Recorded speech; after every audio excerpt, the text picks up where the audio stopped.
Assalamualaikum warahmatullahi wabarakatuh. Alhamdulillah, hamdan syakirin, hamdan na'imin, hamdan yuafi ni'amahu wa yukabi umajidah. Allahumma sholli wa sallim ala nabiyina Muhammadin sallallahu alaihi wasallam wa ala alihi wa sahbihi ajma'in. Amma ba'd. Syih rahmat tentrem rahayu awit saking wilasaning dalam Gusti ingkang hamurping dumadi.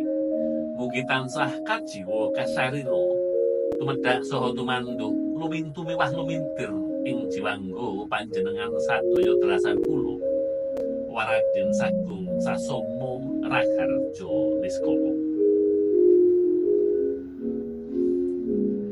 ingkang winantu ing pakurmatan Bapa Saptowardaya minangka suli sarira saking Bapa Dewabrata sekalian garwa. Sumrambah para ibu, bapa, tuwin werda muda tumaruna pangiring calon temanten kakung ingkang winantu ing suka basuki. Kalitanana kula matur minangka tali ngatur saking Bapa Watoya Jati sakula wangsa ingkang kapiji matur tumanggap sabda panjenenganipun Bapa Dewabrata ingkang lumantar Bapa Saptowardaya pramila. Sepisan Bapa Watoya Jati sakukupan angambali ngaturaken agunging panuwun ingkang tanpa pepindhan awit rawuh panjenengan sadaya lan kersa hanjenengi upacara malam midodareni ngantos dumugining paripurna. Angka kalih ewondene Bapa Dewabrata sapangiring mundhut pamit saking madyaning pasamuan dalu menika. Panjenenganipun Bapa Watoya Jati namung nderekaken wilujeng kondur sinartan pamuji mring Gusti ingkang Maha Kawasa. Mugi-mugi kondur panjenengan kinalesna rumitaning margi niskala salaniya. Kejawi saking punika Bapa Ibu Watoya Jati kanthi andhap asoring manah tansah nyuwun tambahing donga pangestu dumateng handika.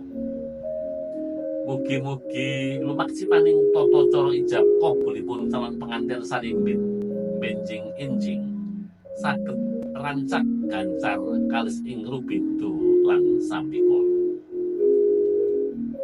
Kaping 3 Bapa Watoya Jati sarimbit nyuwun samudraning pangsami labet anggenipun hanampi rawuh panjenengan sadaya kirang saged damel sukurna awit kiranging gupuh lungguh aruh langkung-langkung babagan suguh ingkang kapenggalih boten cukup.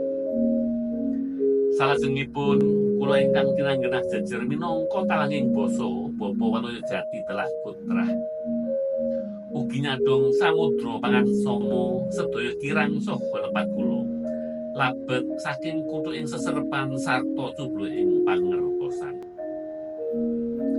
Mekaten atur kula minangka pernaning atur kula ngaturaken wilujeng dalu wilujeng kondur. Mugi Gusti tansah paring pangayoman dumateng panjenengan lan kula satemah pinanggih malih wonten adicara ijab kabulipun calon pengantin sekalian benjing enjing wonten papan piniji. Nuwun matur nuwun. Wassalamualaikum warahmatullahi wabarakatuh.